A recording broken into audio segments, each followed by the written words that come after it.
Selamat sore pemirsa channel Bagi Berita. Alhamdulillah di momen nisfu Sa'ban ini kita masih bisa membuat konten yang tentunya akan membahas ulasan soal Kabupaten Sumeneb sesuai dengan visi misi di kami channel berita, bahwa channel ini akan selalu memberikan wejangan dan masukan di pemerintahan Kabupaten Sumeneb agar apa yang menjadi visi misi masyarakat Kabupaten Sumeneb ini bisa tercapai. Dan saya ini agak aneh pada sore hari ini. Di meja ini ada banyak kamera ini. Mungkin nanti narasumber yang hadir pada sore hari ini bisa menjelaskan. Tapi sebelumnya kami kenalkan dulu, di sebelah kiri saya ini adalah seorang muda yang menjadi pionir dari aspirasi yang ingin disampaikan oleh masyarakat. Namanya sudah tak asing lagi, yakni Fauzi As. Saya sapa dulu. Selamat sore Bang Fauzi. Semangat ini Bang? Sore Mas, sore. Alhamdulillah semangat. Nah ini saya agak aneh nih Bang Fauzi ini. Ini kenapa kok ada tumpukan kamera ini di meja Bagi Berita ini Bang Fauzi? Yes, memang saya kolektor kamera yang pertama itu ya. Jadi kamera ini memang stoknya banyak itu. Tetapi kalau mau sampean maknai lebih dalam, kamera ini kan benda mati, Mas. Siap. Jadi yang punya nurani itu kan pemegangnya. Jadi kalau kamera ini hanya kita gunakan untuk mengalihkan kebenaran itu, maka kan sampah semua kan gitu. Kalau itu digunakan untuk itu. Tetapi kalau pemegang kamera punya nurani, maka itu bisa digunakan untuk memperjuangkan keadilan. Kan kira-kira begitu pesan moralnya. Oh, jadi demikian ya makna dari kenapa kok kamera ini ada banyak di meja kita ini. Oke pemirsa, itu tadi jawaban dari Bang Fauzi As soal kenapa kok ada kamera di sini. Itu mungkin bagi yang menangkap sudah bisa memahami apa yang menjadi makna dari jawaban tadi. Baik, channel Bagi Berita sore hari ini kita akan mengulas sebuah catatan yang lahir pada momen nisfu Sa'ban. Kenapa kok lahir pada momen nisfu Sa'ban? Tulisan ini baru saja dirilis pada Rabu siang tadi, berjudul Cak Fauzi Wong Endi. Cak Fauzi Wong Endi. Saya juga nggak tahu sebenarnya pemirsa, Cak Fauzi itu Wong Endi. Yang tahu mungkin narasumber saya yang ada di sebelah kiri saya ini, yang namanya juga kebetulan bukan Cak Fauzi, tapi Akhi Fauzi. Kita pakai bahasa Arab aja. Oke, Akhi Fauzi, mungkin dijelaskan soal makna tulisan, kenapa kok menulis di catatan ke-17 Anda ini Cak Fauzi Wong Endi? Akhi Fauzi. Akhi Fauzi yang saya sudah tahu identitasnya berasal dari Kecamatan Takjua dari sini. Monggo. Jadi saya tulisan itu kan tetap gitu ya, pada apa namanya, garisnya searah dengan tidak jauh berbeda dengan tulisan-tulisan sebelum-sebelumnya gitu. Itu bentuk ekspresi keresahan saja atau ekspresi kegelisahan itu. Kalau kemudian judulnya Cak Fauzi Wong Endi, itu sebetulnya pertanyaan, Mas. Fauzi Bupati ini sebetulnya orang mana? Itu saya nanya gitu. Makanya sebetulnya yang paling bisa menjawab sampean sebagai wartawan gitu. Itu sebetulnya pertanyaan. Yang kedua, kenapa saya bertanya Fauzi itu orang mana? Karena selama ini saya lihat di beberapa media, Bupati ini tidak konsisten dari sisi menerapkan personal brandingnya gitu ya. Saya mengamati dari awal itu ada Lora Fauzi gitu ya, kemudian ada Tretan AF gitu atau Tretan Ahmad Fauzi. Setelah itu juga ada Kus Fauzi gitu. Terakhir ini kan Cak Fauzi, yang seolah-olah Fauzi ini menjadi bagian dari orang Jawa gitu ya, karena Cak itu kan identik dengan di luar Madura gitu, bukan sesuatu yang umum digunakan oleh masyarakat Madura. Nah, pertanyaannya, kalau Fauzi ini orang Sumeneb atau orang Madura, apakah tidak bangga dengan orang Sumenebnya atau dengan orang Maduranya gitu? Kenapa harus di rebranding atau repackaging gitu ya, menggunakan nama lain gitu? Nah itu pertanyaannya. Kalau boleh menggambarkan ini mungkin apakah karena istilah cak ini menjadi tren di kalangan politisi PDIP, karena kita juga tahu ini Bang Fauzi, di Surabaya ini ada yang namanya Cak Eri Cahyadi, ada Cak Armuji. Apakah ini tuntutan partai politik agar seluruh kadernya walaupun ada di Madura ini dipanggil dengan Cak? Karena seluruh politisi PDIP hampir menggunakan istilah Cak semua ini. Eri Cahyadi itu orang mana kira-kira? Surabaya. Loh, Jawa itu? Jawa, betul.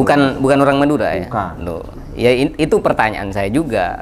Nah, jadi kalau orang yang dilahirkan di Madura terus harus bangga dengan Maduranya, mau nyalon presiden sekalipun gitu, apalagi hanya sekedar mau nyalon, niatnya mau nyalon wakil gubernur Jawa Timur ya, dia tanpa harus meninggalkan kemaduraannya.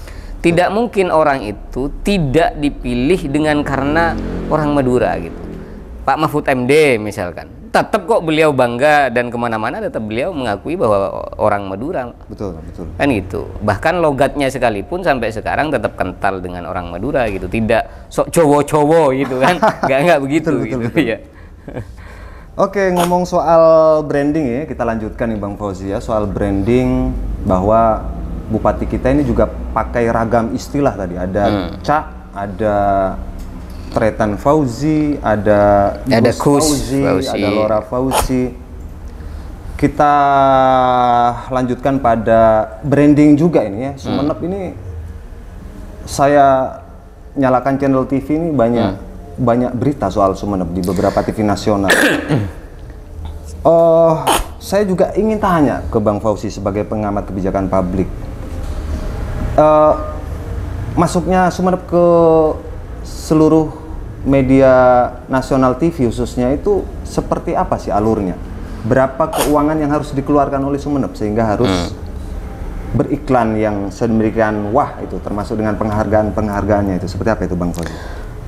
Sebetulnya pertanyaan itu lebih tepatnya ditanyakan pada UPD atau pada orang-orang bupati ya. Kalau saya menulis di opini yang terbit tadi itu bentuknya juga bentuk pertanyaan gitu. Karena saya juga selain obrolan-obrolan warung kopi yang mengatakan bahwa anggaran iklan itu juga jor-joran gitu ya. Dulu saya sempat juga dikirim anggaran yang iklan dari Kominfo itu yang berasal sumber anggarannya berasal dari dana DPHCHT, informasi pada waktu itu. Kemudian terakhir juga saya mendapati informasi bahwa satu UPD saja kerjasama dengan satu media itu angkanya tidak kurang dari 60 juta per bulan itu ya. Itu informasi ya, informasi. Makanya penting untuk teman-teman wartawan menelusuri, karena ada yang informasi berikutnya gitu bahwa satu media saja yang punya badan hukum dan media ini agak besar gitu di Sumeneb itu bisa mencapai 200 jutaan lebih gitu pendapatan bulanannya. Nah itu kan hanya satu media gitu. Nah sekarang kalau kita ukur semua media harus punya anggaran gitu ya, kemudian yang digunakan untuk publikasi itu kelihatannya media-media nasional ya, ada kemarin itu juga ada TV One dan beberapa media lain yang Viva gitu ya yang sering muncul itu. Pertanyaannya apakah itu tanpa anggaran kan itu, atau itu bisa gratisan itu. Nah pertanyaannya kan itu. Nah saya sebetulnya curiga, karena sebagai rakyat saya boleh curiga bahwa itu bukan gratisan gitu. Bagaimana kemudian media-media nasional hari ini mulai memblow up tentang prestasi Bupati Sumeneb gitu. Jadi begitu. Oke. Menarik sekali ya pemirsa, ini bahasan soal upaya branding Sumeneb yang ternyata menghabiskan diduga uang ratusan juta ke berbagai media nasional yang masif belakangan. Setiap bulannya itu ya? Setiap bulannya itu Bang bukan Fauzi, per tahun setiap itu. bulannya. Kita belum kalkulasi secara utuh, tapi dalam kajian bahwa harus ada parameter yang konkret, pengeluaran anggaran sebegitu besar, terukur pada peningkatan apa yang terjadi di Kabupaten Sumeneb. Kita lanjut pada subjudul ini, Bang Fauzi. Dalam tulisan yang ke-17 ini, Anda memberikan subjudul sebuah istilah yang ini saya juga agak bingung. Angka membuntukan logika ini, apa ini maknanya ini Bang Fauzi? Angka membutuhkan logika. Itu sebetulnya bentuk sindiran terhadap oknum wartawan gitu ya, yang kemudian tidak bisa lagi melihat fakta gitu hari ini. Ini bicara oknum ya, karena saya yakin wartawan itu banyak yang sehat pikirannya, mampu menjaga integritas dan lain-lain gitu. Tetapi saya lihat misalkan satu contoh kasus di situ kan saya juga ulas itu. Ada pemberitaan di Sumeneb ini yang memberitakan salah satu kafe yang menjual miras itu ya. Betul. Dan itu sudah terpublis beritanya sekian banyak, begitu tiba-tiba besoknya atau setelah berita itu rilis gitu, ada yang rilis juga bahwa kafe itu tidak benar menjual miras kan gitu. Nah itu kan bergantung pada nurani gitu. Bagaimana kemudian kamera atau apa namanya pena wartawan itu harus disentuh dengan nurani supaya tetap yang diberitakan itu sesuatu yang objektif gitu. Jadi kalau kamera hanya digunakan apa namanya sebagai alat penghilang kebenaran atau alat yang mengarahkan atau mengalihkan keadilan, maka ya cuma sampah saja gitu. Miris Bang Fauzi ya. Oh jadi itu maknanya dari angka membuntukan logika. Karena ya itu yang seperti yang dalam tulisan saya itu, kalau logika sudah tumpul dengan angka, maka orang hanya menjadi hamba bagi uang kan gitu, atau hamba bagi orang yang membayar. Betul ini. Jadi angka ini menurut hemat Bang Fauzi ini tidak seharusnya membuntukan logika-logika yang dimiliki oleh para pekerja media. Salah satu contoh kasusnya adalah penulisan soal kafe yang menjual miras. Ada yang menulis itu benar dan ada yang menulis itu salah. Iya. Jadi lucunya ada dua isu. Iya, padahal pejabat berwenang konferensi pers memberikan penjelasan secara resmi begitu bahwa di situ memang ditemukan miras gitu. Tapi di sisi lain ada media yang memberitakan bahwa tidak benar kan gitu. Nah, itu yang hal kalau misalkan begini ya, miras ditemukan 10 botol misalkan, kemudian media lain memuat miras hanya ditemukan 4 botol misalkan. Nah itu kan masih apa namanya masih masuk akal kan begitu. Mungkin ada misinformasi dan segala macam gitu. Tapi kalau miras ada kemudian menjadi miras tidak ada, nah itu yang agak aneh gitu. Bim salah bim. Iya, sulapannya agak aneh. Baik, ini kita lanjutkan pada sebuah pokok bahasan yang agak penting nih, soal dalam beberapa bulan terakhir mungkin pemirsa di berita ini juga mengikuti Kabupaten Sumeneb ini sudah belasan kali mungkin menerima penghargaan dari tokoh pejabat di tingkat provinsi maupun di tingkat nasional. Berbagai OPD juga menghiasilah media sosial dan media online dan produk jurnalistik lain, foto-fotonya itu membawa piagam penghargaan. Ini soal penghargaan ini tadi Bang Fauzi ya. Sempat kita diskusikan bahwa ada tengara bahwa penghargaan-penghargaan ini bisa, mohon maaf, bisa dibeli, begitukah Bang Fauzi?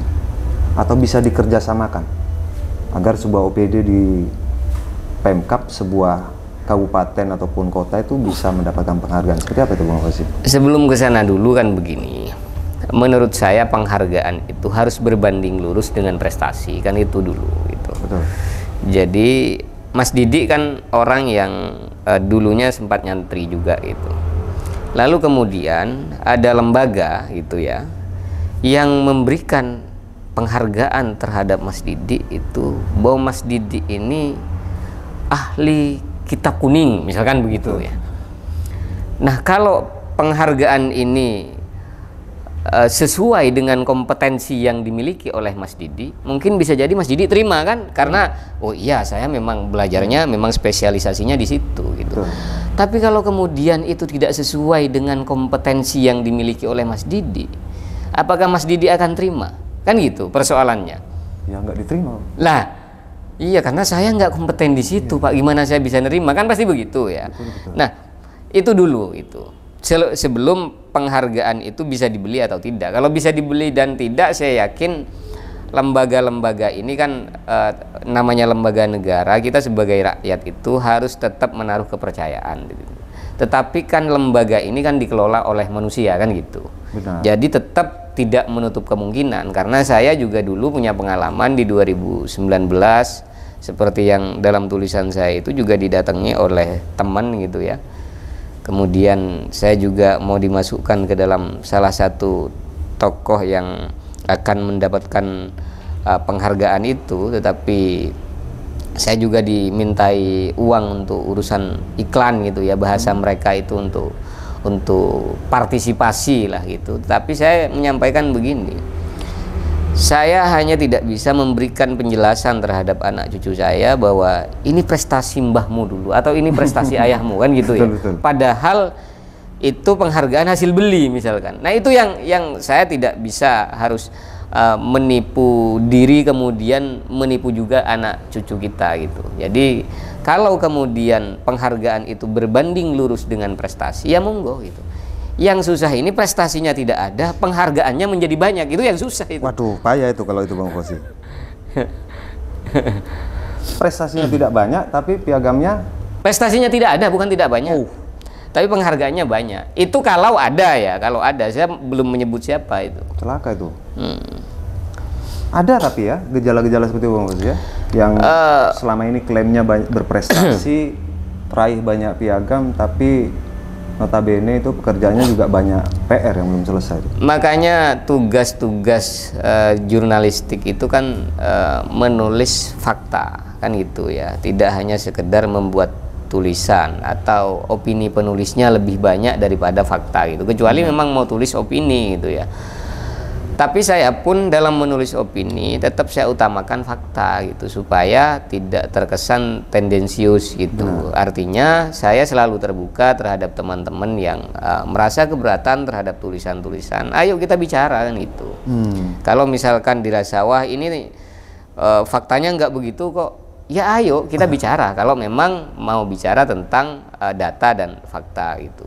Nah itu kembali ke soal apa namanya moralitas wartawan yang harus kita jaga bersama, itu menjadi tanggung jawab moral kita bersama. Bagaimana kemudian media ini menjadi media yang sehat, edukatif gitu ya, menghadirkan solusi, tidak hanya sebatas menghadirkan kebencian-kebencian gitu. Karena saya meskipun berdiri di pihak yang sedikit berseberangan gitu ya, dalam tanda kutip dengan bupati gitu, tetapi saya berusaha objektif gitu. Bagaimana kemudian bupati ini tidak disesatkan oleh orang di kanan kirinya gitu.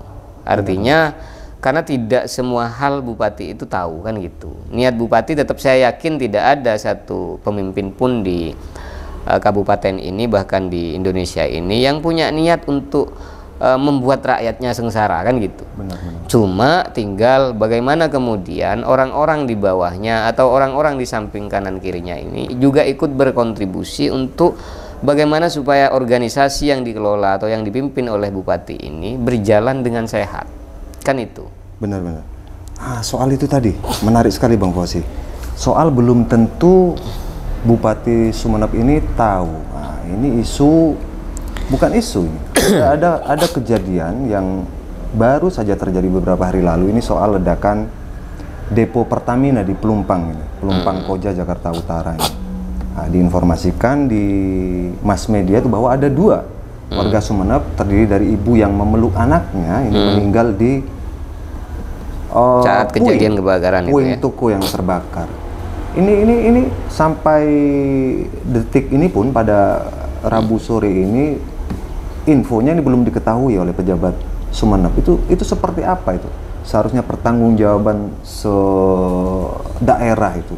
Bila mana ada warganya yang diberitakan oleh media nasional meninggal di Jakarta. Itu seperti apa kalau Bang Fauzi mandangnya? Harus jemput bola mencari tahu atau seperti apa itu Bang Fauzi? Iya, pemerintah tetap harus hadir saat situasi apapun ya yang berkaitan dengan masyarakat. Cuma kan pemerintah juga punya keterbatasan gitu. Kan tidak semua orang yang bekerja di luar daerah kemudian pamit terhadap bupati kan gitu. Betul. Nah, kita juga harus fair, tetapi bagaimanapun karena pemerintah itu menggunakan anggaran yang berasal dari rakyat gitu, ya setidaknya punya kepedulian terhadap hal-hal yang krusial begitu. Karena bagaimanapun seperti yang kemarin itu saya sempat menulis di terakhir itu tentang 2 bapak yang miskin di daerah perkotaan itu. Betul.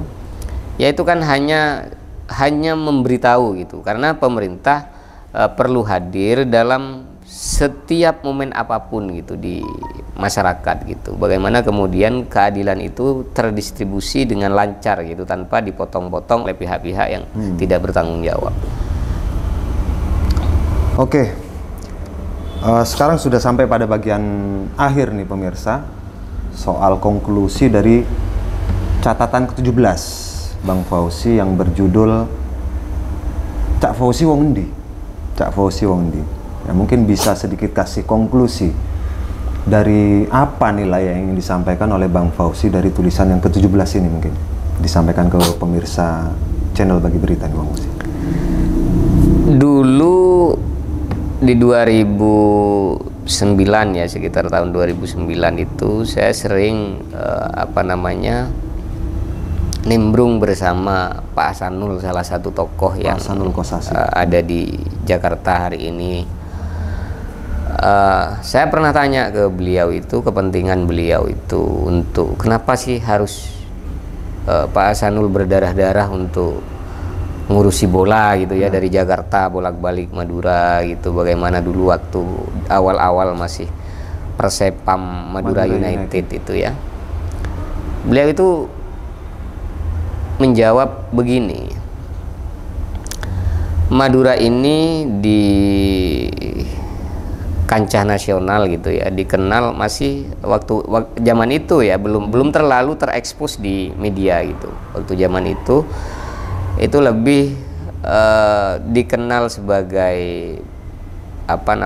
orang yang keras gitu ya, identik dengan besi tua. Benar, dengan sekali. Penjual sate. Kalaupun ada yang ikut bahkan di dunia perfilman gitu, kalau sudah orang Madura kumisnya tebal gitu, kasar. Dengan baju merah putih jualan sate gitu kan, dulu begitu.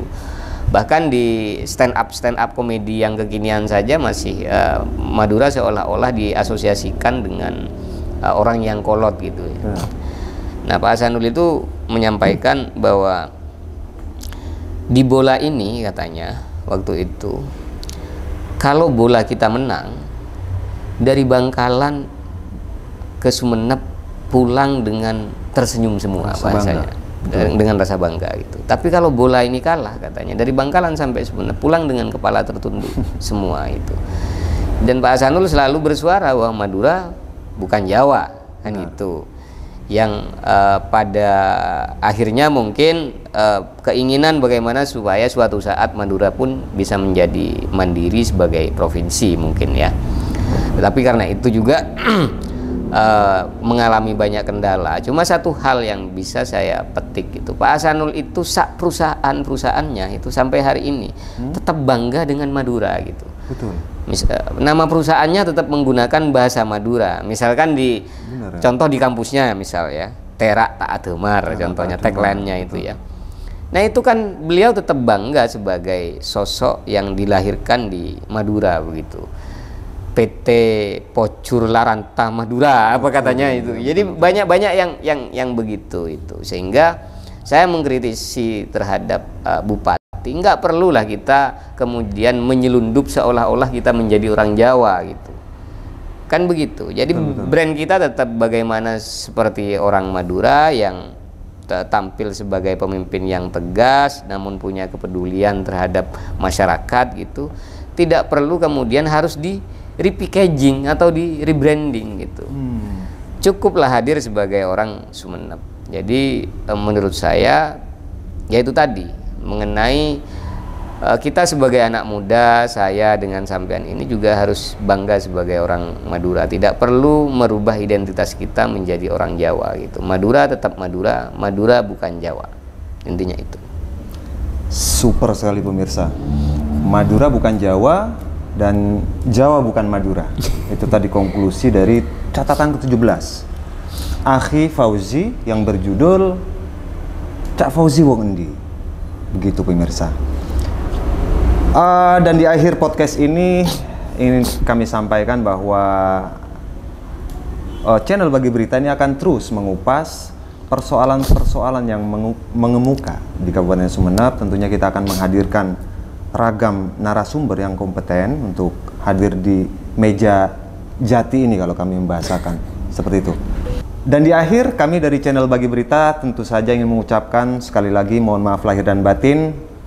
Salam sehat selalu warga Madura, bangga Madura. Wassalamualaikum warahmatullahi wabarakatuh. Waalaikumsalam warahmatullahi wabarakatuh. Oke.